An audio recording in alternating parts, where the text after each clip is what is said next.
The African Continental Free Trade Area is a great initiative by African governments to have an inter-African trade, to promote inter-African trade.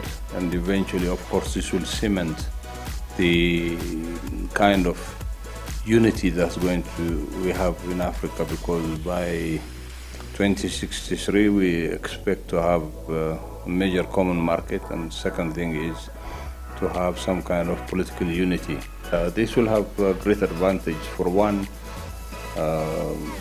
this kind of union will create currency unions, which eventually Africans will be able to trade within the same currency, especially in different regions. It has a lot of advantage because inter-Africa trade is very, very minimal. But there are a lot of challenges to it. In a sense, the benefits will be, one, Africa has great resources. It has human resources, a very young population. It has natural resources, minerals, oil. It has agricultural land, and it has plenty of water. And therefore, Africa should not be dependent on foreign aid. Africa can actually be an exporter of many products.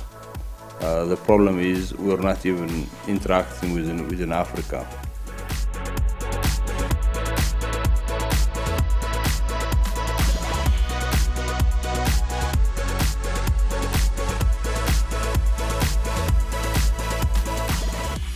The African Continental Free Trade Area will show us that Africa is not just a backwater of underdevelopment, but Africa can take care of itself.